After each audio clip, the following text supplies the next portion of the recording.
You're listening to Polymatic.media, episode 36 for April 1st, 2018. Welcome to the Polymaticast. Hey, John, how's it going? Yeah, pretty good. It's the last show we'll ever do, but yeah. Oh, April Fools. Oh. Yeah. Not doing any April Fools jokes here today.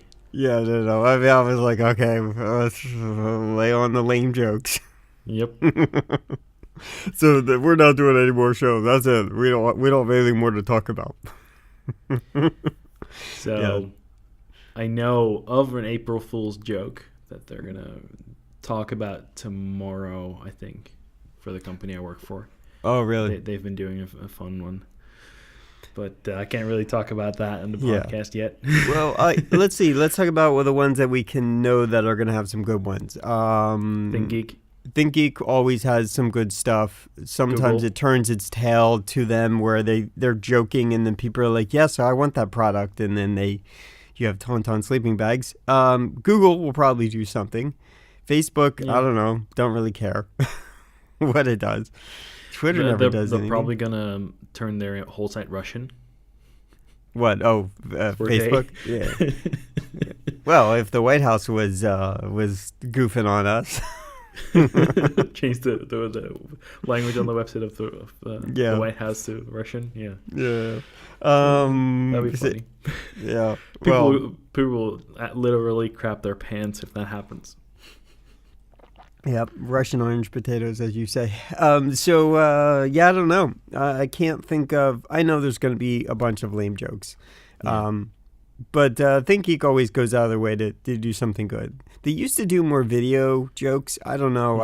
Over the years, it's sort of old hat at this point.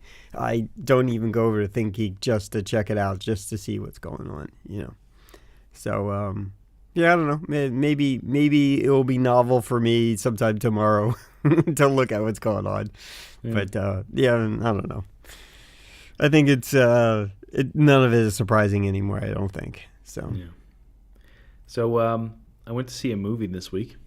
Oh, me too. I went to see Ready Player One. Yeah, I've read the book. Yeah. You haven't. I have not. I've not even done the audiobook, which I don't consider reading the book, but some people do.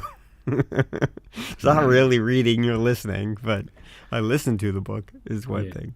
Yeah. Saves you some time, right? Yeah, I guess so. I mean, I can see where it would be a value where I would treat it like a podcast. But the problem with my podcast pattern at work is, I'm working like 55 hours a week while I'm at work. So I'm basically getting 11 hours in my work day. And except for maybe a 30-minute pocket in the morning and maybe a 15-minute for lunch, I'm basically full throttle. My head is just engaged in things. So podcasts have, been problematic for me being able to get through them.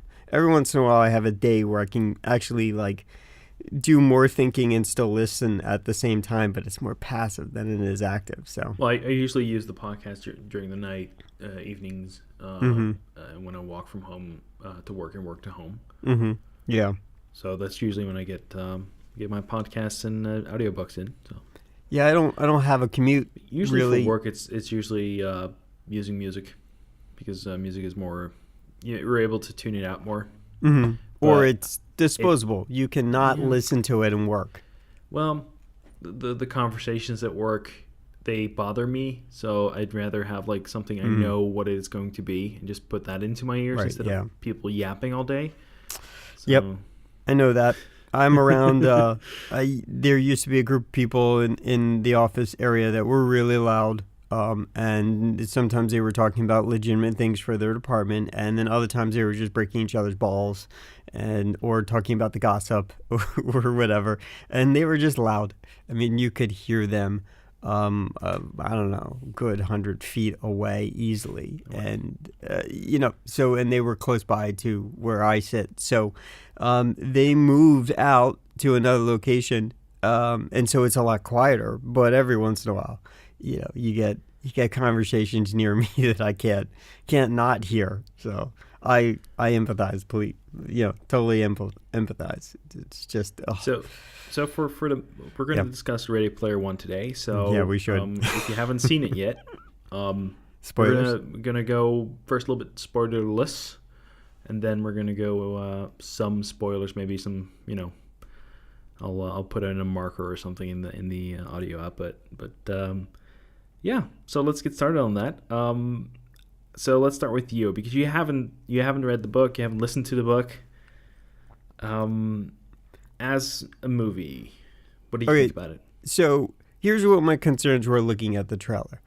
I had a feeling it was going to do what the typical Hollywood machine would do, which is just like they did with Netflix and Stranger Things. The two writers of Stranger Things are very much stooped in that interest of those sort of nostalgic areas, right? And they constantly smother your face while they're smothering you with other things of the Stranger Things topic with the 80s references, right? And they will go out of their way to say, I made an 80s reference. And they go, hey, look, let's swivel the camera. Isn't that cool? We made an 80s reference, right? And you get kind of that a little too much, and I'm a little like not into that. So I had a concern there was going to be some version of that where I was going to be drowned in references from pop culture of the state of pre-2000s, mostly 80s, somewhat 90s, references left and right. And they're there, but they're recently integrated well into the movie. They're not just there for being the sake of there. So I had my concern I was going to be sort of 80s pillow in the face suffocated with that for 2.5 hours. And thankfully, they were well integrated. So I thought those were not problem areas for me. And that was my concern was I felt like that was going to be a little too much because I expect the machine to do that to me. This is their trend. So outside of that, as a movie itself, on its own, I liked it. I enjoyed it. I had a good time with it. And my general immediate concerns weren't really bad. They weren't even really that present. Yeah. Okay. So for me, I was hoping they would put some certain sections of the book into the movie. Some of them did make it. Not all of them. I think that the main thing in the book is a lot of focus on actually the references to specific items from the 80s. Mm-hmm. Right? So there's specific references to Dungeons and Dragons. There's lots of stuff in there that is important for the quest that they have to undertake. Mm-hmm. And I think that the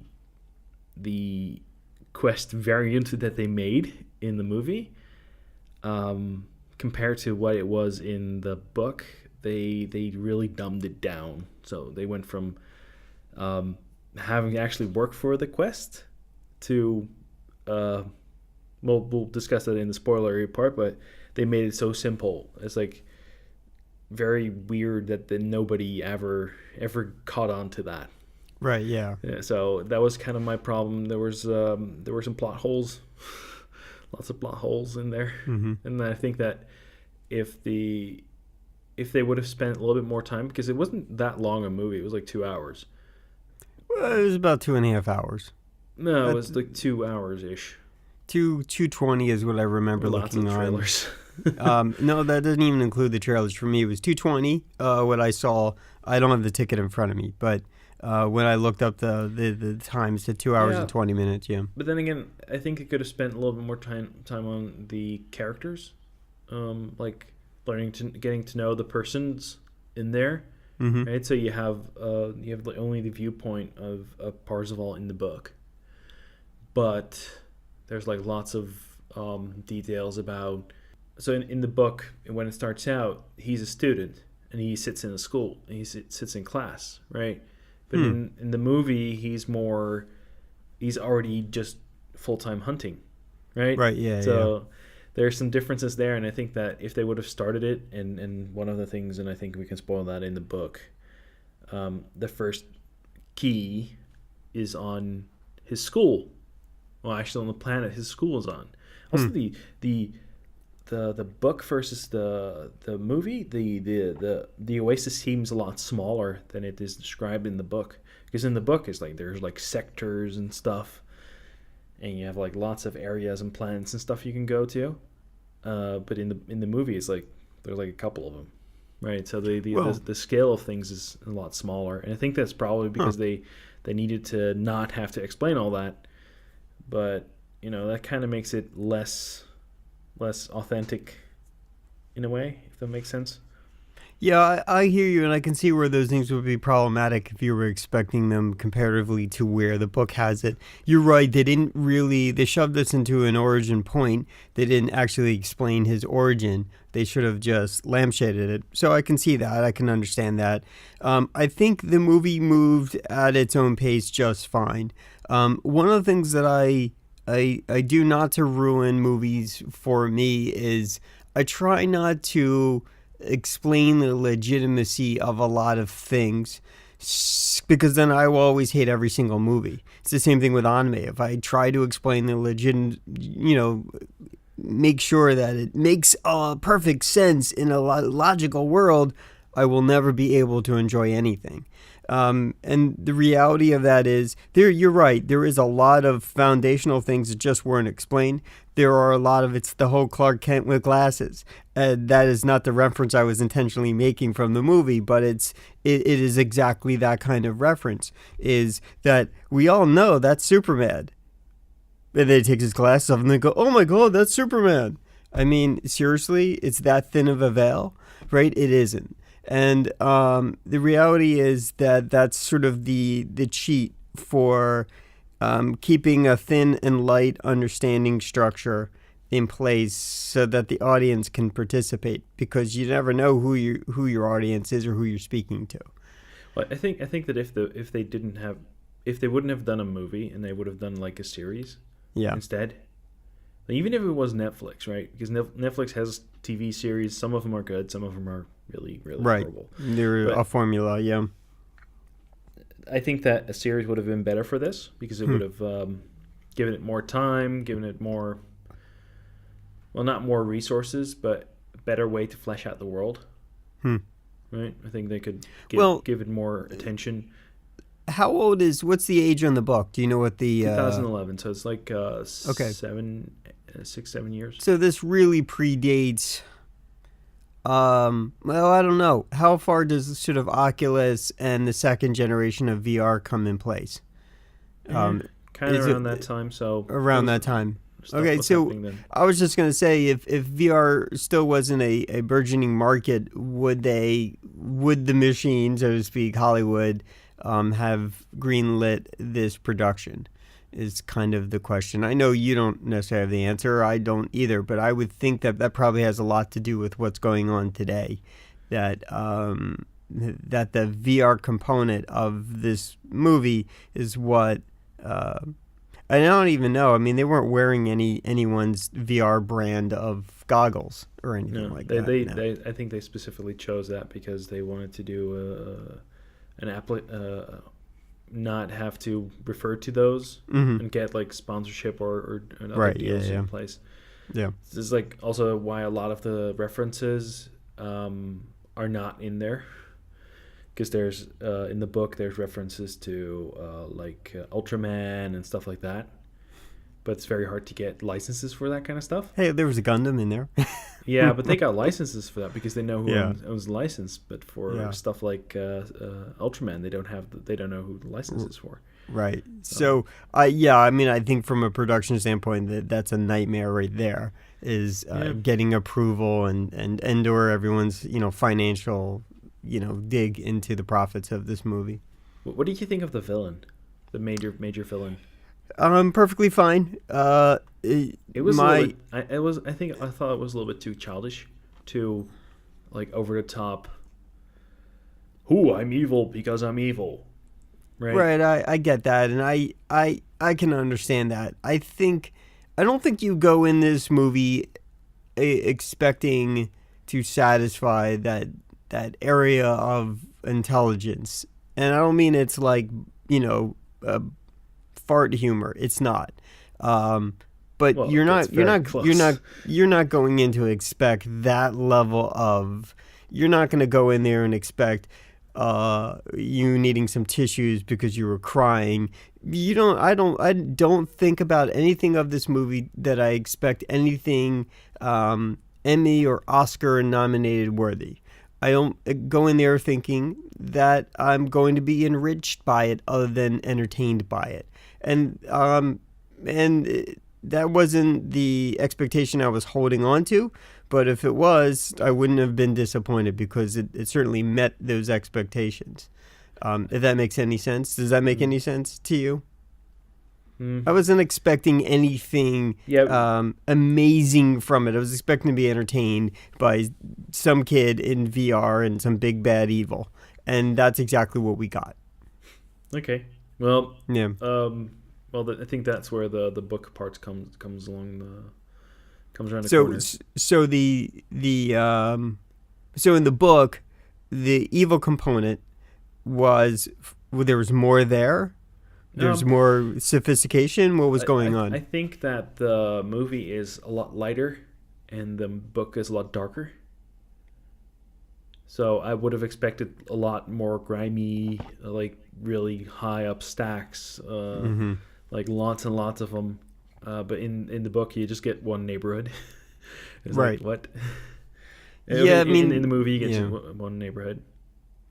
So they don't really explain. You're right. They're true. They don't really explain the Oasis as a whole. They don't explain why they're there at that state. They just sort of lampshade it right up front. You're right. Also they don't explain a lot of things. They don't explain the origin. They don't. You never knew this kid is being schooled. You just know that everyone's obsessed with VR. That's where they live. Yeah, and in the book, it's mostly they're obsessed with Halliday and his quest, right? So they're doing all the background work, and they're looking through all the movies and stuff that he's seen. And I don't know if we should start the spoiler territory here, but should we? Yeah, sure. Probably. Okay, spoilers, everyone. Spoilers. I should give you a Bernhard's spoiler little thing you can insert in here later. Okay. So in the book, you get to see the quests are as follows. The first quest is to find the Tomb of Horrors. Tomb of Horrors is in the D&D module. It's left by Halliday on Ludus, the school planet where he lives, where he just goes around, gets his lessons, and he eventually finds it, but he runs into somebody named Artemis, and then he they do their thing. They're friends, and she finds out that he actually got the key first, and then he has to go and play a game. Which is I don't remember what the game was, but he has to go to another place and have to put the key into use the key to open the gate. Then he gets the points. So there's two parts to each key, right? So the second one, I don't remember what the second one was. The second one was the Jade key, that's for sure. But they had to get the key by getting the trophies. Mm-hmm. So they had to do Zork. Oh, okay. So he had to play it like for real. So he gets the key, and then he has to go and go to the Blade Runner. In Blade Runner, there's like the giant office building for that company. Mm-hmm. So he had like a ziggurat pyramid thing, and then he has to go in there, play the VoIP machine from Blade Runner. And then he gets into a the first game is also, there was like a movie component to it, so like a flick sync they called it. So he had to play through war games, I think, like in the first one. So all those components, and then towards the end there's a lot more of that stuff. I think the Holy Grail is like the last movie he has to play through. But like for every gate, there's like two components. There's getting the key and then opening the gate, and nothing of that over here. It's just get the key, and then immediately open the gate. Yeah. And well, there wasn't even an opening of a gate in the first one, right? In the movie, there's no that was a big difference. And there's in the movie, Wade goes into IOI because he pretends to be an indentured servant because they blocked the last gate. IOI blocked the last gate, and then he has to go into indentured servitude. He just fakes his identity, and he infiltrates them, and then he gets out. But and then they go to Morrow's house. So in the end, right over here, Morrow is just he's there for like 3 seconds on the screen. So there's lots and lots of differences, and there's like lots of parts missing that were in the book. Now I understand that it's for time concerns. Also, there was a lot of references in the book that Halliday was an atheist, stuff like that, and that's something you don't see in the movie. And I understand that because U.S. right, U.S. market, right? So they have to not put that in there. I'm just happy they didn't change it. So they didn't change that part. So they didn't say like, well, God, this and that. Right. I'm but happy they didn't focus on any of that. So I'm very happy they didn't do that. That would have been weird. There was no component to focus on that. Yeah. I think sometimes having not explaining all the details is a good thing when you're trying to tell a story, because it can distract. Also, the book, of course, you have to do a lot of world building because there's no visual component. I understand that. But there were components in there that, like the first gate. There was no first gate in the movie. All there is just a key. He gets the key. That's it. Right. And I think that would have been nicer if they actually had like a contest thing and the race. That was just dumb. And I know it's visually stunning, it's great and all, but it's just a race. Really. They should have gone like, I understand that they were trying not to do too many references, but this is a book about references. I think this is a book about a quest about the 80s. Yeah, I think that's a good chance. Those references would stale me out if there was too many of them. I mean, we were focusing on the references in the book a lot, and only on the references, and not on the other trend, timelines. So a lot of time is spent in that area in the Oasis where there's like the archives. Yeah. Right, so there's a lot of time is spent there, for some reason, and that's because that's like the biggest plot hole of the entire movie. It's like, oh, we have to have this in here because otherwise we're not going to find anything, right? So the Oasis is a lot bigger in the book, and I think that this was their way to solve that problem, so they didn't have to do too much, right? Yeah, I guess I would have to listen to the book and understand that in comparison to really see if the components of the things based on this conversation that clearly I assume would bother me, maybe they wouldn't bother me. Maybe the execution works out just fine in the book. Now, to be sure, I did like the movie because they did do some good things. I just wish they had made the villains a lot darker. That would have been a lot nicer if they would have done that. I thought the execution of it was good enough. Like I said, I was not going in expecting a grand level of sophistication, and I'm not sure that it really needed it for what I saw. I thought it was perfectly fine, but you're right. It only focuses on what it needs to tell you to execute what it needs to show you. And that's the end of it, and that's how the movie comes together. I wasn't bothered by some imperfections, but it's been no more than like less than 10 hours since I've digested any thought about this, right? And at least 8 of those is me sleeping. So, actually, that's not true. It's been more than like a day, but I haven't put much thought about it. Regardless of that, I don't know. I mean, I was perfectly entertained and happy. I was satisfied enough for this movie. I wasn't satisfied to a degree where like I need to see what's happening next, and I'm so curious about the Oasis, and I'm so curious about the dystopia that I need to know every little thing. Like there was nothing in this movie that cultivated any interest of me needing to know any or wanting to know anything about that stuff. And so clearly it sounds like the book does a complete job of doing that. Yeah, and definitely. certainly doesn't do that here in the movie at all. But also I didn't walk away from that moment thinking anything like I needed to see something more about it. And I think that was it for me. I think that's a bit of that's the way that most people who haven't read the book come out of it. And I think that most people who did read the book and come out of it and think the opposite of that, right? I know some people that were very unhappy with it. I'm more in the middle. I'm like, yeah, it was okay movie. It was an okay movie. I would have liked to have had more. Like to have had seen more. And I would have liked to have seen the whole dynamic between Artemis and Parzival. Yeah, I mean, I'm like, what? Well, like so that part where she pushes him through like a hole in the wall to let him escape or something. Right. Yeah, like, yeah. What the hell?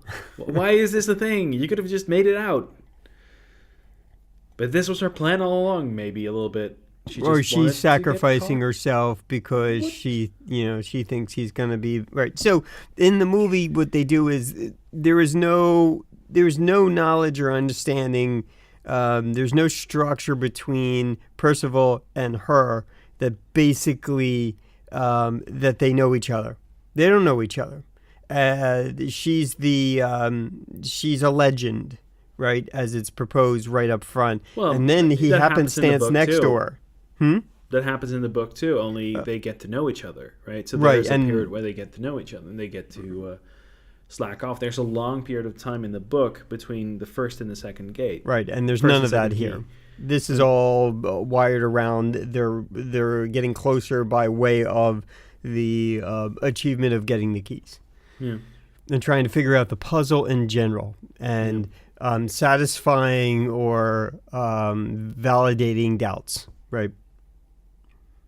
I think that I might go see it again because I want to see if I missed anything important, like if there was like something missing that I thought I didn't see, and then I do see it now.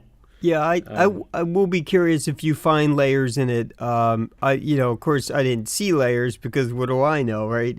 Now I know what the point of the whole story is. So I would, again, on another watching, I might see things. I saw it with my buddy Matt, and he's on OG Podcast, and I know him. He's going to see it probably another 3-4 times. Because that's his nature and he likes movies. And if he sees it again, I'm sure I will hear about all the layers before you can get to me. So, okay, so I think we can stop the spoilery part now. I would say definitely I would recommend it for people. I think it's a pretty solid entertainment piece on its own as a whole. Obviously, to John's point, if you know the book, you love the book, okay, expect to be upset by differences, unless you are conditioned to not doing that to yourself. No, I'm fine. I'm fine with it. I'm fine with what it is. It is, if you look at it on its own, it's a fine movie. It's the things that probably would have made very good, compelling movie. Then again, I'm not a director. I'm not a right. I haven't made movies, so I was surprised. I saw Steven Spielberg's name straight down the line in the production of this effort and in director. So from a filmmaker's perspective, I thought they did a fairly good job of executing live action and virtual reality together. We're not together, but as a whole, each of them were well executed. I didn't have any complaints really in either space. So in the book, their avatars look a lot more like the persons, and I think that would have been a lot nicer if they'd have like more realistic avatars. right? Yeah. That would have been so much better than the cartoony, let's save some money and let's do everything in CG, right? Well, I don't know how much money you're saving in that respect. Let's be honest. Well, it's not cheaper than actors. Sure. They still have to do the voices, but well, yes and no. I mean, rendering times, even though we're at a level of sophistication with, executing that a lot better, time, lighting, construction, the animation, even with mocap, is still incredibly expensive. It is cheaper to put some actors in front of a camera and set up a nice fancy set. It is still cheaper to do that in real life than it is to render. And that's not a statement about greed. That's a statement about technology and time and execution and how much it takes to produce those things, and the complexity involved. It's much easier to have an actor run across the screen than it is to render a version of them doing that. Well, then I would have expected them to have done that, because then you could just put some effects on somebody's face, right? I suppose. As long as it's not Superman. Well, so removing mustaches. I haven't seen that movie, but I know the reference, and I think it's funny. Yeah, yeah. So I think I don't know. I think I would generally recommend it in terms of good entertainment, whether you're on either edge of it. Again, like I said, I personally can't make the comparative to knowing the book material and then having seen the movie. If you've gone into it, if you're going into it with having read the book, just forget the book for a bit, right? Mm-hmm. Just entertain yourself with the movie. Don't compare it to the book, because you're never gonna be able to get what you had in your mind when you were reading the book, right? That visual you built up of that world, it's not going to be the same.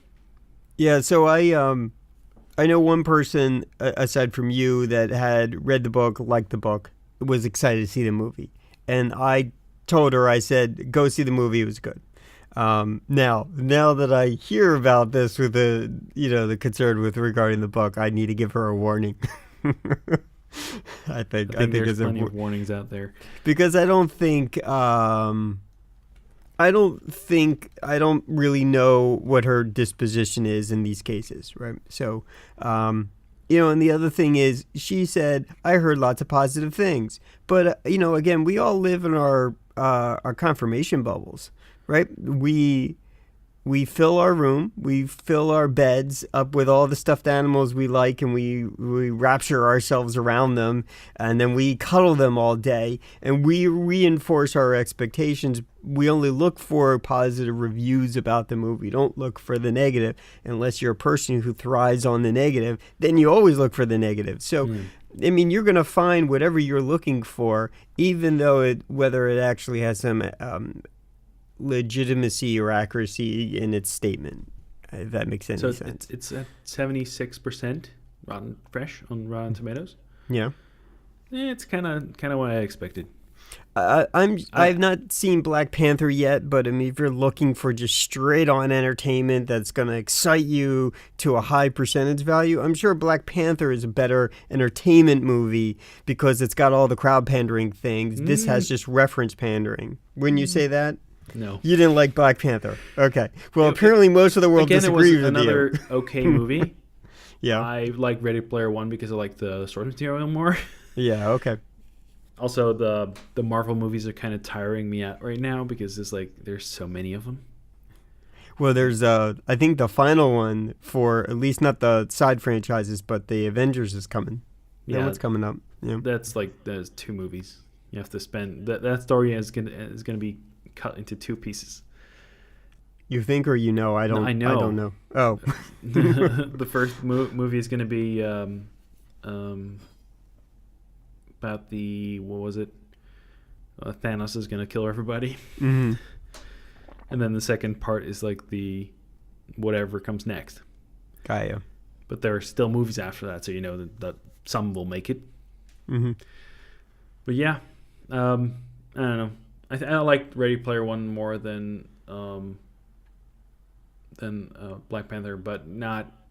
I did like Thor Ragnarok more than Ready Player One. Yeah, I've not seen the third movie.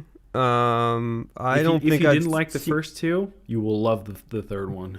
but I feel like I've seen the second movie. I feel like I saw it, but I don't know. I might have been half paying attention to it because I don't really have any recall too much on it. I know he had some struggle with his hammer, and he was sort of having his own emotional complex, and I think that was the second movie.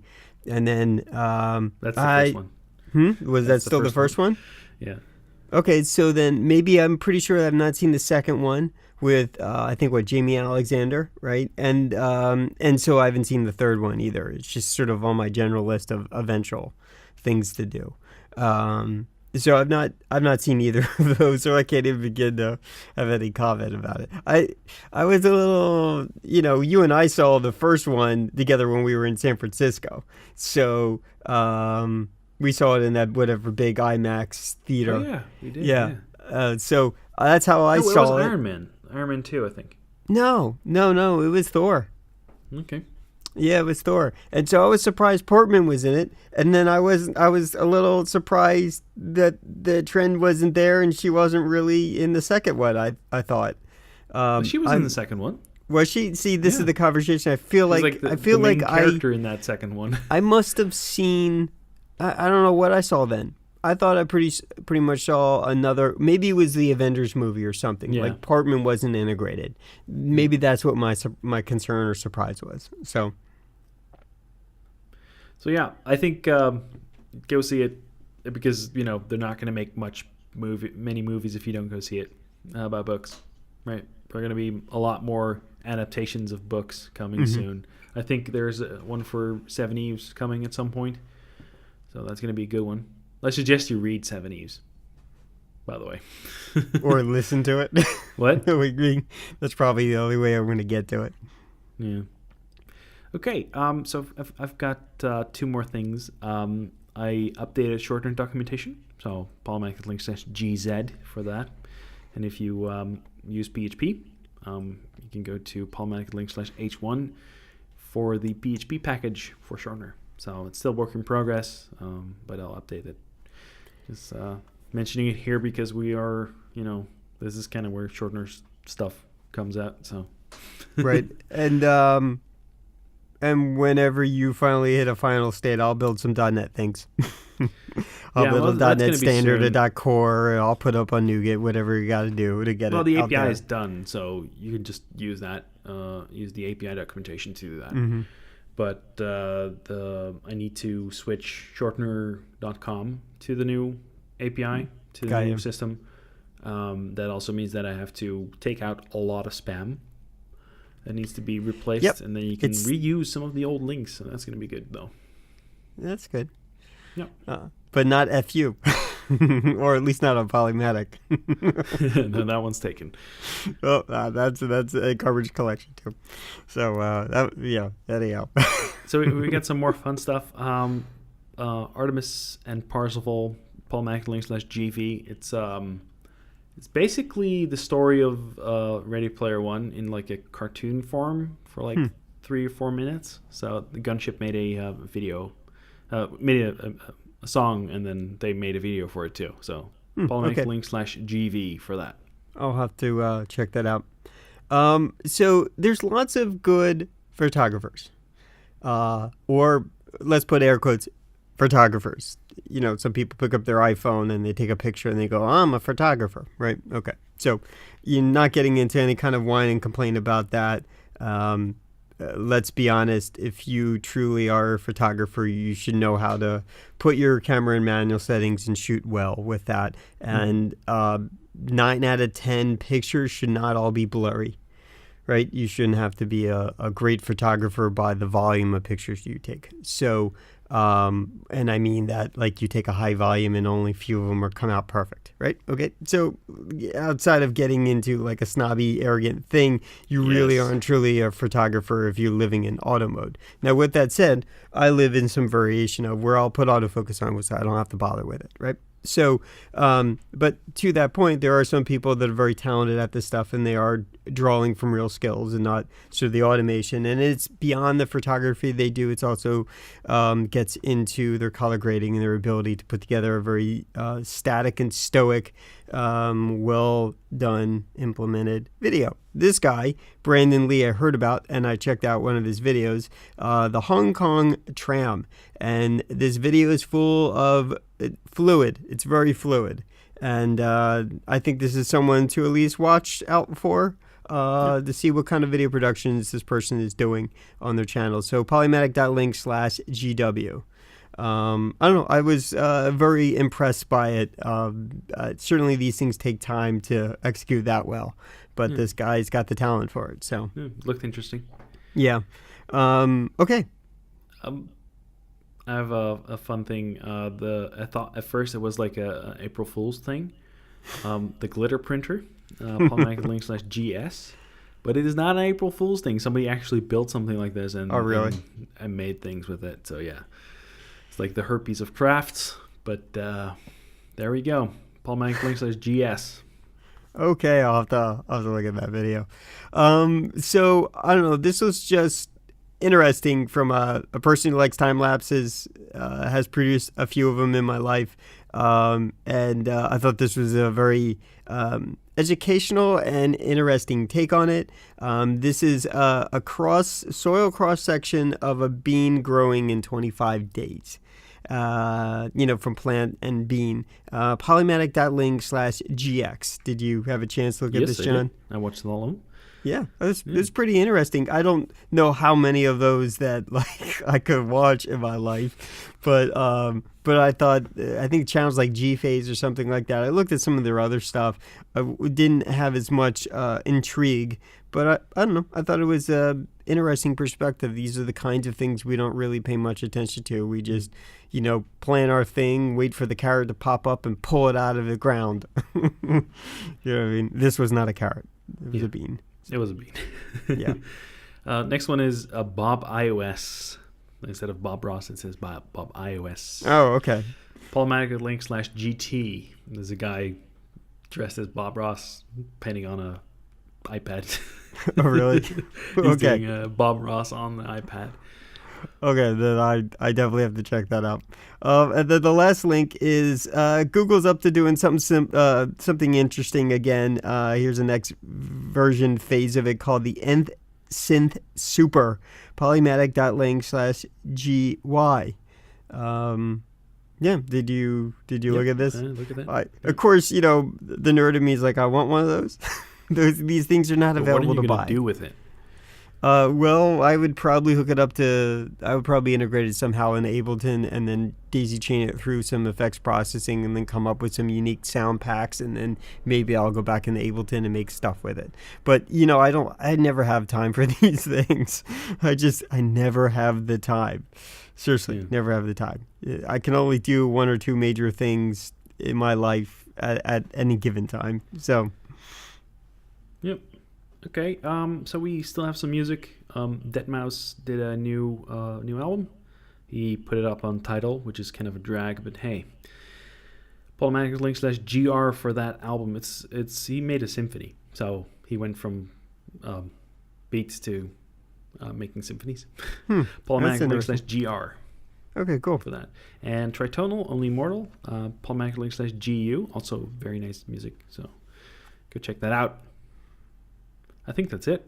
Wow. Yeah, I think I didn't have anything really new because I've been reinforced. Some of my favorite artists have been putting out a little more, or I discovered a little more things I didn't realize that they had, and so I've just been sort of digging my heels more into that stuff. There hasn't really been anyone who's kind of stood out of somebody of interest to me yet. So. Mm-hmm.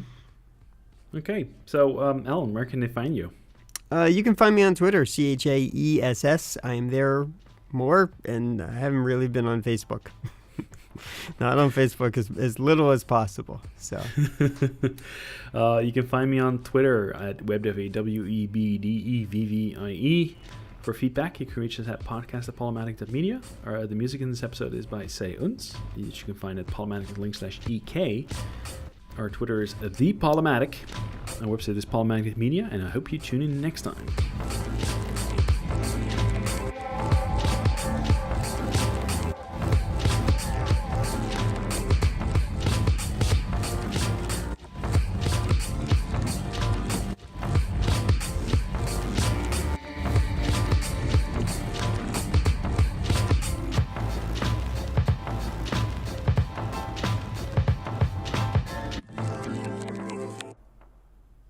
$45 minutes. I know, that's really weird for us. We need to talk for another 90. Nope. Yeah.